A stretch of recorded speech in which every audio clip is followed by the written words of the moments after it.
everybody. Welcome to Rising to Love Through Communication with the one and only Melody Chatamoya from Dublin, Ireland. Woo! Hi, everyone. And we're happy to have her here broadcasting from Best Whole New World. And this is just going to be another exciting episode. So just, you'll be sitting on the edge of your seat with such anticipation. Yay! Okay, so he just doesn't get what I'm saying. Oh, yeah, I know.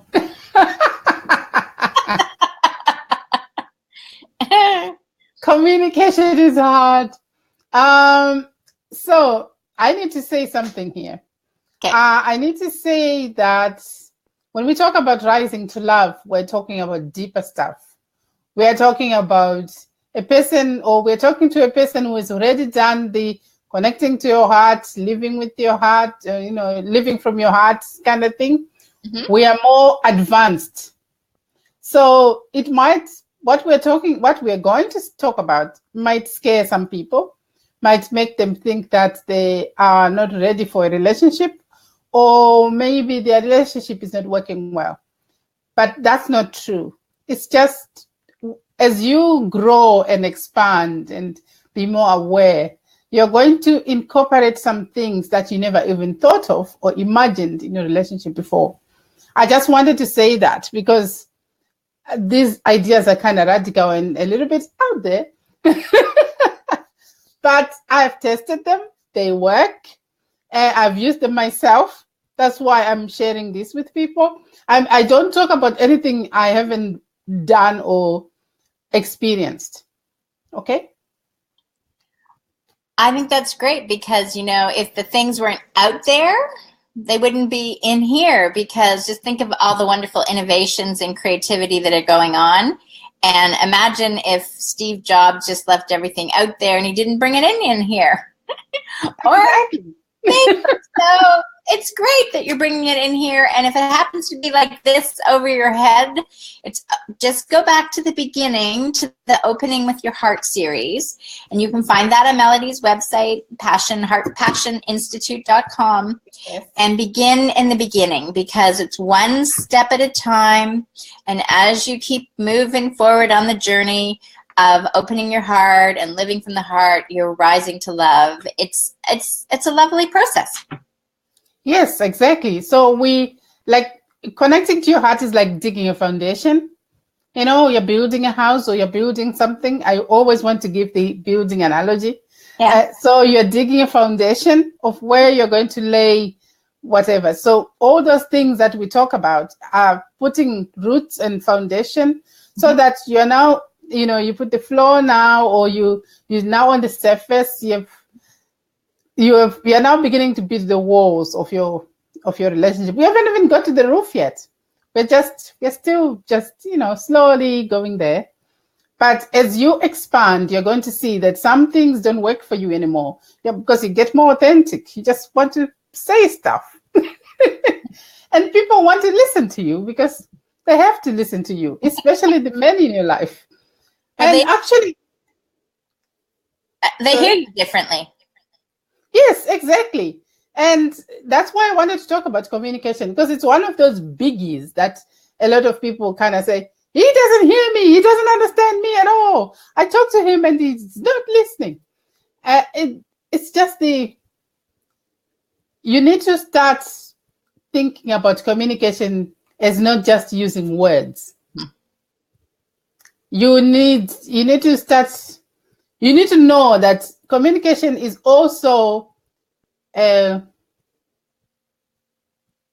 spiritual thing. Mm-hmm. It's also a feeling thing. It's your energy. You need to feel things when you're with a person. So how do I give example? Sometimes you're talking to a person, mm-hmm. and they are responding to you, but you also know that they're not there. They're not really with you. They're making the sounds and they're doing the whole nodding their head thing, but they're not with you. Yep. And that's very disconcerting for women. But you need to understand there's body language. So we were talking about dating. So I want to go back. When a man wants you or likes you, Okay. his communication with you is his body language is towards you most of the time. If he's sitting, his bottom half is usually directed at you. Okay. Or his hands are wanting to touch you all the time. He's Right. communicating that I want you, I want to be connected with you, I want us to be together. Mhm. And so, body language is very much something you need to be aware of. And as well, you need to start reading him when you say something. And this was like a big eye-opener for me. When I used to say things or do things, I would watch how Taurai reacted. I would watch his face, his shoulders, especially his upper body, because men show a lot with their upper body. When they're happy, they're relaxed, and but when they're not, they kind of shrink and they fold into themselves. So I would watch him and see the effect of how I communicated with him, how I expressed myself. So I would see something, and if he shrank or he tensed a bit, I would know, I've touched a nerve, or I've said something in a way I shouldn't say it. Right. Even though it might be authentic on my part, but if it's hurtful, it doesn't help, because he's not going to receive it in the way that you want him to receive. And as well, I also want us to touch on something. Okay. Communication is mainly about how you communicate with yourself. How do you talk to yourself? What words do you use? I've heard somebody saying, I'm such an idiot. Idiot is an Irish slang for I'm more than stupid. Okay. So kind of like an idiot. Exactly. Okay. So you are, if you are saying that about yourself, yeah. If you even manage to say that about yourself outward, imagine what's inside. Oh, exactly. Imagine what you're saying to yourself inside. Okay, so I just have to, you've given me like a few things before I forget them. So I know. So first of all, if he's actually saying, if he's saying that, not you're saying that, right? If you're hearing him say that about yourself, isn't that kind of like a bit of a red flag to say, oh yeah, right? Why am I attracted to him if he doesn't feel good about himself? Yes. Okay. So the other one was when you said you would say something, and even if it's authentic and your husband would sort of, maybe not receive it so well, and you knew you hit a nerve, if you're being authentic and you're recognizing that, yes, he's reacted it, it's still his responsibility to be responsible for what he's feeling. It's because what I heard from, if I was listening from the past, what I heard was, I got to be careful again about how I say it because he's so friggin' sensitive. No.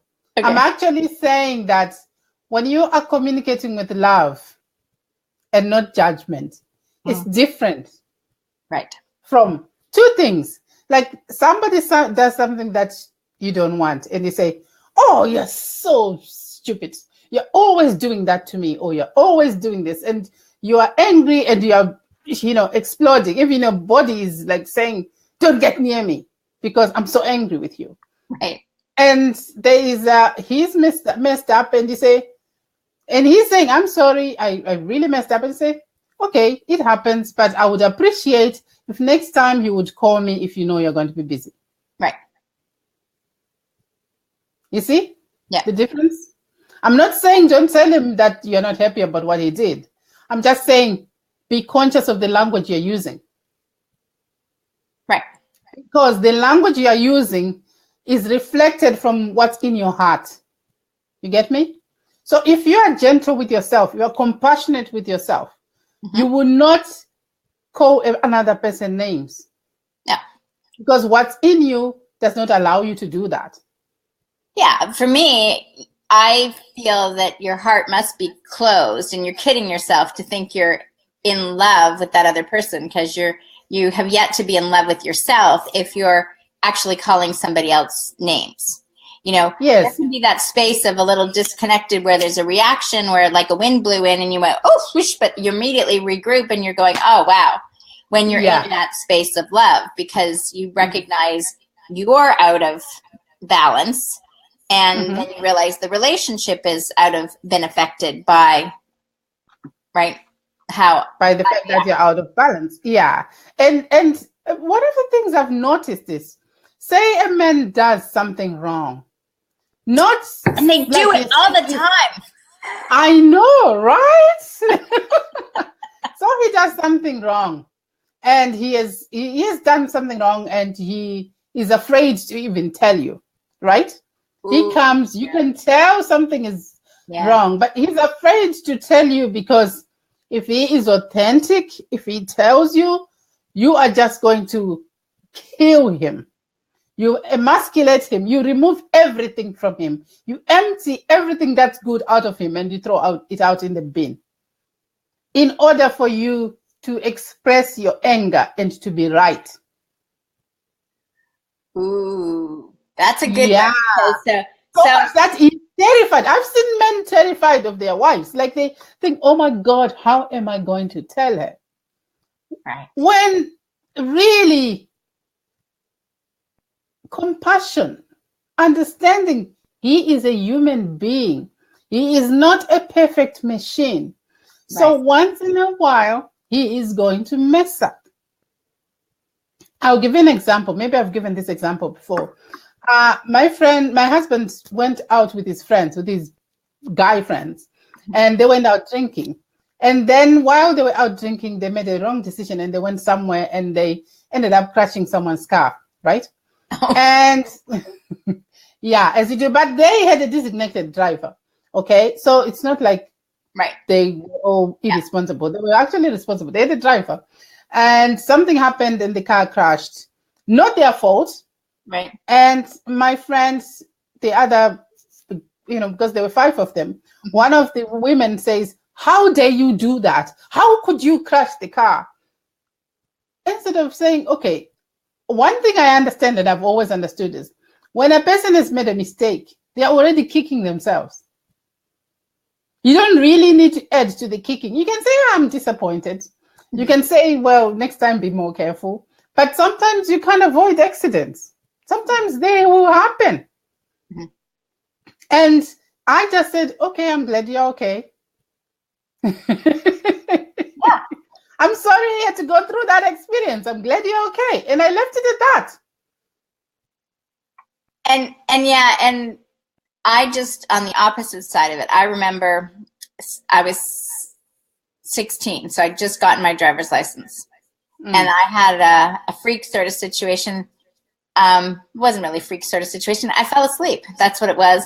But and my car went on the island of the road, like in the middle of the bridge. Anyways, these young guys were there and they said, oh, we'll just, we saw what happened. Somebody cut you off and you jumped over. And I could tell by the tire track, but they went and they said this whole story to the police, that came by and they said, no, somebody was like the weirdest thing. And they said, and I was like, okay. And I went home and the car got pulled up, towed in. And my father was like, what'd you do to the car? And I was just like, what about me? What about me? Exactly. What about me? Oh. And I remember saying that too. It's just like, your car is always more important than I am. Yeah. And now that's not, I've laughed at that story since then. My dad and I are very close, but it is that moment that his reaction seemed to be about the car, which wasn't true, but that's what he was doing. And I can see what you're saying. So as a woman, you already felt bad. I felt bad. Like, oh my gosh, I haven't even had my license for 3 months. And I'm, anyways. So yeah, it's important if we really are loving that person. Compassion is what you're saying. Yes. to say people make mistakes, life happens, stuff happens, there's no explanation sometimes why it happens, but we are responsible for the way we address that person and their situation. And if we actually took a moment and thought about how we felt, we would never treat them half the times the way we do.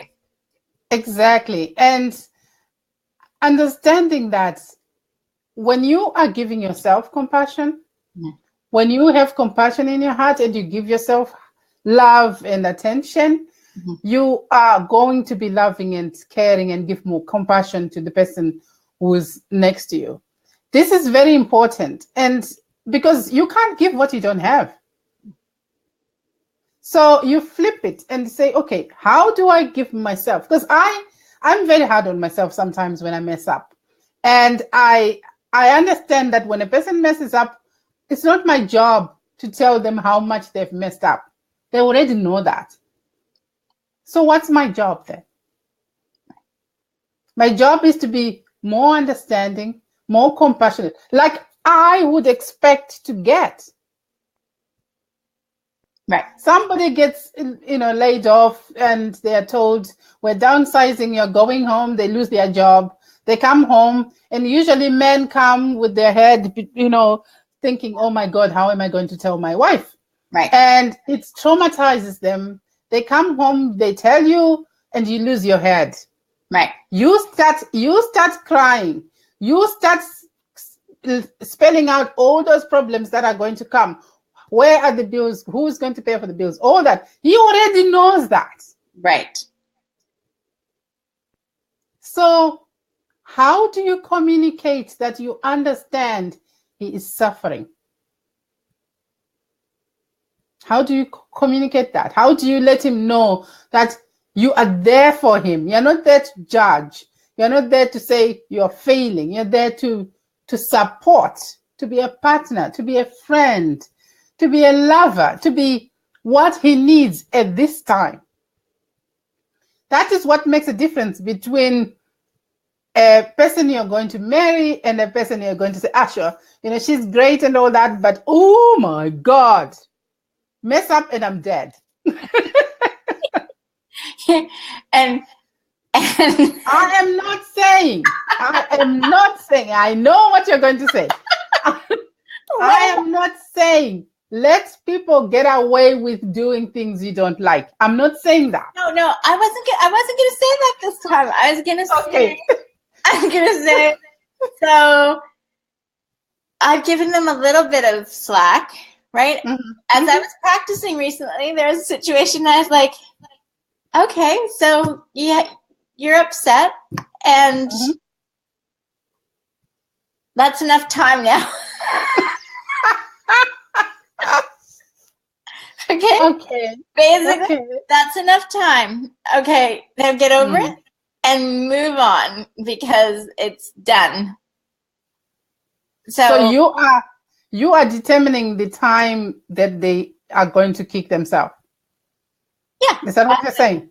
Yeah. So actually the other way I said it was like this. I said, you know what? If you need to commiserate about all this, you can go hang out with your friends and commiserate all you want. Okay. But if you want to go forward with your life and where you want to go, and get supported in that direction and open up to those possibilities, I'm there. Okay, that's fair enough. But I'm also going to say you can't tell a person how long they have to grieve. I know. I got that when I said it. I knew I gave you something to say, Jacqueline. Jacqueline. Because grief is crazy. It's one of those things because I've gone through it, and you usually have no control over it, and even when you start to control it, sometimes it takes over you, and it only takes a person who has done the work, spiritual inner work, to understand how to let go of things, how to let go of people, how to let go of situations, how to understand that it's in my best and this is good. Sometimes, even though it doesn't seem like it. Okay, so Melody, if we knew each other years ago, right, when your husband passed, I probably would have had that same sort of tough love for you. I would have been like, okay, it's been 6 months or whatever, in terms of that, like, you can do it now, just let it go. And okay, people did that. People came to me and said, Melody's been over a year, get over it. Mm-hmm. And I say, and my mom came to me and lovingly told me that we should be used to it by now. Right. Okay. And I said to her, you know what, Mom? That's how you would deal with it. Right. This is how I need to do to get through this. Right. And I wasn't just sitting there wallowing, feeling sorry for myself. Right. I was sitting there wallowing, feeling sorry for myself, and doing the work to strengthen me to get out of that funk of feeling sorry for myself. Right. But despite the work that I was doing, I still didn't feel strong enough, trusting life enough to say I am going to be safe, because my safety net was taken away. It wasn't even about, okay, so I went through stages of why did he die, to the point of, okay, fine, he's dead. There's nothing I can do about that. Right. To who's going to protect me now? Right. To how can I do this? Am I able to look after, pay bills, do all that, take the responsible thing, which I've always done anyway. But for some reason, I felt that I was less capable because he wasn't there with me. Right. But all those things and they were conscious decisions I made. Mm-hmm. Even though sometimes I would go through a question for months. I went through a period where I said, okay, fine. Now you have taken my husband. Give me another one. I don't care. I don't care about where he's going to come from. I just want another husband. Right. Because I can't do this by myself. Right. And I went through that, and then I said, it took me over about maybe 18 months before I said, we have digressed.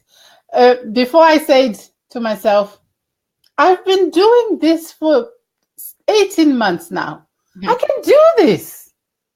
Yeah. I don't need another person to help me pay bills. I can do this. Mm-hmm. But I needed evidence to see. But that's who I am. But I was communicating with myself. I was talking to myself. Yes. I knew where I wanted to get, and I knew I would get there. But I also knew I had to go through this process to get there. You were rising to love within yourself through your own communication. Yeah. So you think we just digress, where I think you just gave a gem to everybody, like myself, that go, as I said, there's a certain time limit. This is how it should happen. And really, you're sharing what was going on with you, and what would be going on with me when I would be saying that, honestly, is that I'm feeling uncomfortable at the moment. Right? Okay. So I'm feeling uncomfortable with the moment because I don't know if I'm relevant in your life if you're still dealing with that. Right? Or if you're, so it's like, put a time limit on it so I can control it. Right? In that sense. And then, and I am not going to, and I'm protecting myself. Because I'm not going to stay in this space of vulnerability when you're uncertain. Right? So that's where in the past I would say, okay, enough. So that's where it's like, okay, so pick door number A or door number B, commiserate over there. And if you want there, B, because I want somebody that has risen to love, right? I appreciate you might need to do what you needed to do. Yes. But that's not in my creation anymore, right? Like, I'm going to wait till you've finished your stuff, if that's the case, and you decide, hey, there's a connection, awesome, but I've done that now. I'm picking darn B. Yeah, I understand that. I understand that. Oh, Nota is commenting. Oh, geez. Nota is saying. Nota is saying. Is that so busy conversation here? Okay. Okay. So, Nelta, is that not a kind of condition, Jacqueline, telling a person to move or on fast? What type of condition? Like, okay, I'll only be there if you do it my way. Oh. Yeah. Yeah, for sure. That was the way I looked at it. Like, I want you to mourn for 6 months, otherwise it's too much. That's a condition, because you can't. A person has to do it there. Like, I believe in steeping. I believe in feeling all my feelings, good or bad, because they help me to go to the next stage. Sometimes it doesn't take me long, or sometimes it takes me long. When my baby died, I spent 3 months crying continuously. I could not stop myself from crying. Yeah. And people said, you should it happens, blah, blah, blah. And I was just like, yeah, I know, but stop talking. Yeah. Just leave me alone if you can't deal with me. Right. And Tony didn't try to fix me. He held my hand, said absolutely nothing. Wow. He just held my hand or hold me the whole time I was crying. Then one day I saw the sun was shining again. Like, I didn't even notice the sun. I was in Zimbabwe. You'd think I would notice the sun. But I didn't. And then one day I noticed the sun. And I said, oh, I've stopped crying. That's good. And I started moving on with my life. I knew it was another next stage. So I allow myself, and I call this I allow myself to feel as much as possible. Because if I can feel pain and all the other crappy feelings, I can also feel joy and love and passion as intensely. That's what I say to myself. and I believe that works, because if you say, oh, this makes me uncomfortable, so I'm going to go to this side, it's okay. But you also have to understand that also makes the other person feel judged and more vulnerable, because now you've judged how he's doing things, and now he doesn't know whether he can trust you or not. You get me? Yeah. And I see that. Yeah. And sometimes we need to think about, what intentions do you have as you express your needs, desires, and wants? What are you trying to achieve? Because sometimes we don't think about that. We just go, explode. And then we take it back, but it's too late. Isn't it better to say, okay, what am I trying to achieve right now? And say it so that you achieve what you want to achieve, instead of just, having, what's it called, diarrhea? I think you've hit on a few good points there. Now, hold on. Nelta has also said here, someone said, in order to move on and stay grounded, you need to build a very strong foundation which will support you and take the next step as and when you can. Was that Melody that said that? Anna has also said here, someone said, in order to move on.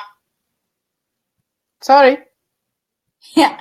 So I guess the framework is respect. The other person has their own life, right?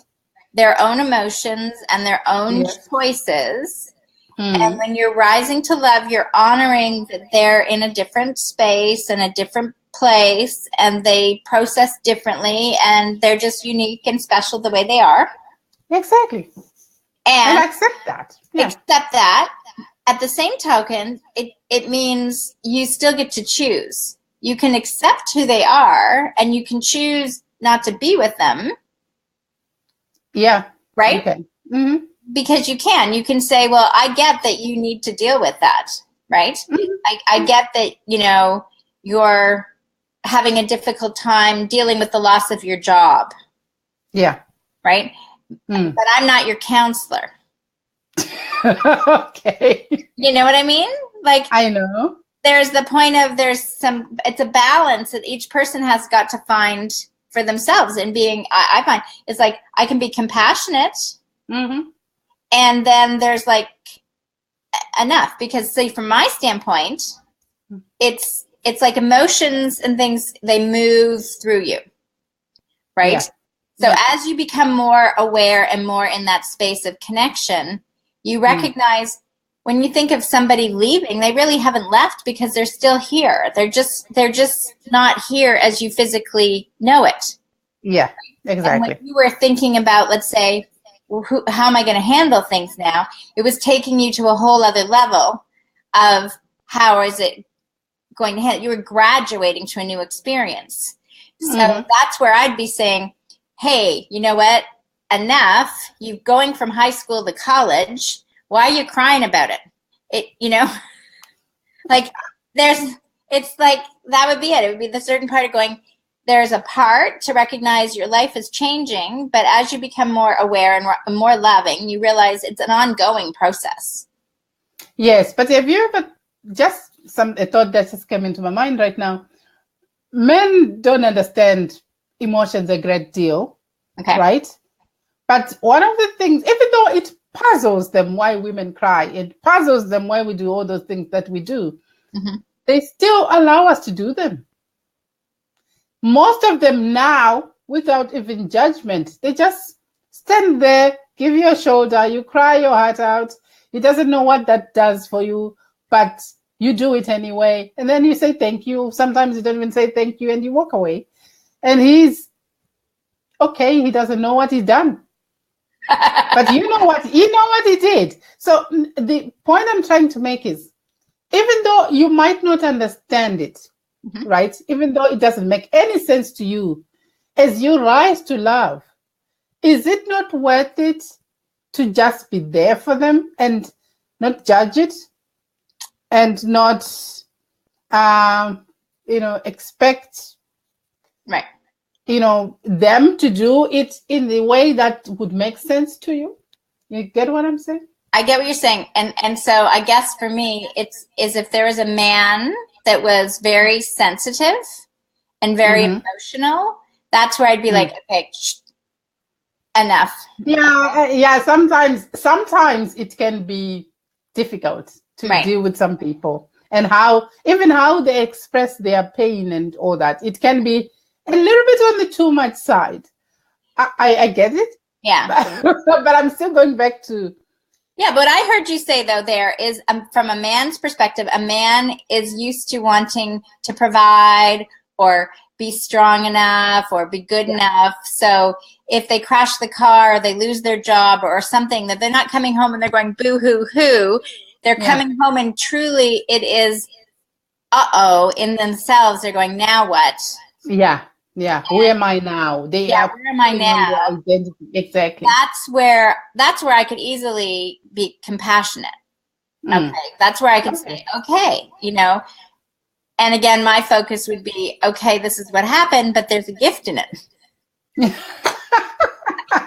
Yes, exactly. And sometimes it helps for somebody to say that. That's better to say, okay, I'm sorry this happened, but this is the opportunity you can have, or you can take, or you can use. Yes, and that's more helpful than say, just get over it. I don't really care about that. And sometimes as well, when we think somebody is not hearing us, we start to shout. Have you ever noticed that? When people are having a fight, they shout louder and louder and louder. But what they are saying is, I don't feel heard. That's what they are saying. But usually, the more you shout, the less you're heard. The opposite is you stop talking. Exactly. Stop talking. Well, but the stop talking on the other extreme. So you can yell and yell to be heard, and then there can be like, you're not hearing me. Yeah. I think guys do that more. But they do. Like, you're not hearing me, so I'm not going to say anything anymore. Yeah. Because it doesn't matter because you're not hearing me. or they say, I say, like, what's the point?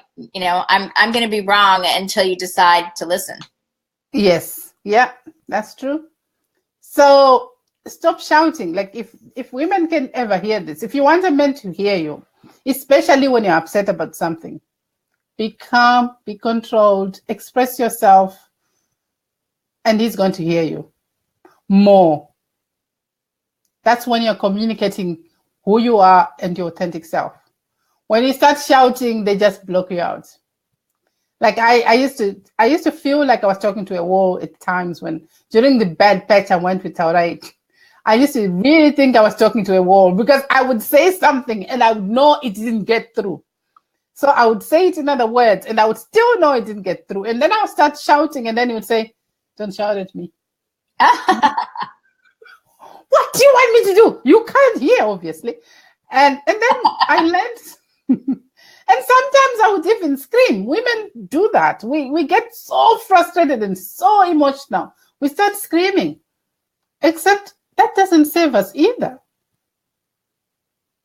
It just causes us not to be listened to and not to be heard. So stop. Just stop. Take a breath. Go for a walk. Do something you enjoy. And start learning about how he communicates. That's what I did. I started to learn about how do men talk anyway, because they don't seem to have a lot of words. They just, for a little while, and then they go quiet.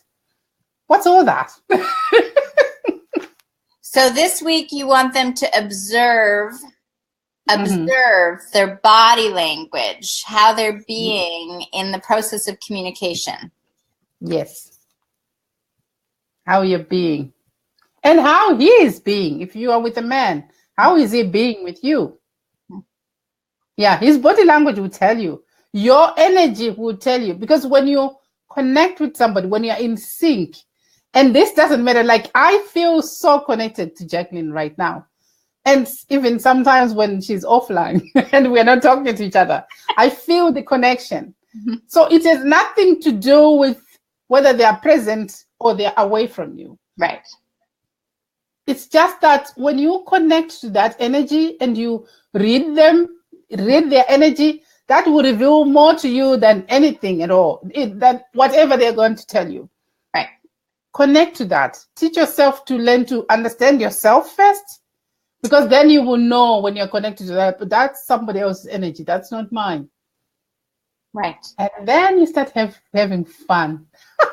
I think that is next week's topic, about the energy that you're experiencing with or without in that sense of, because there's a whole, like what you're actually experiencing without words. Yes. Yeah. Yeah. So we started the conversation here on communication verbal because so many people thinking about it, but words themselves are only 10% of the communication. Yes. Then vocal intonation, how we speak, whatever, is like 30, and the rest is the body language, right? It's what you're seeing. It's so if you're never seeing the person, if you're doing this online and you're texting back and forth, I mean, you're missing out on so many things because you're interpreting them, right? You're half the conversation is going on in your head. Yeah, half of it is your creation of what you want this to be. Yeah. And then, you see them and it's like, what? Yeah. Yeah. Yeah. So that's another one. If we can do, maybe not next week after, about people that think they're in a relationship and they're really just texting back and forth. Mm-hmm.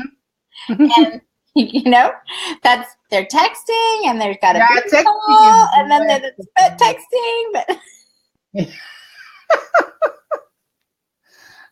we don't want people to feel bad, okay? So we'll try to help you to get to a point where you understand who you are and what's good for you and how to take the next step. How's that?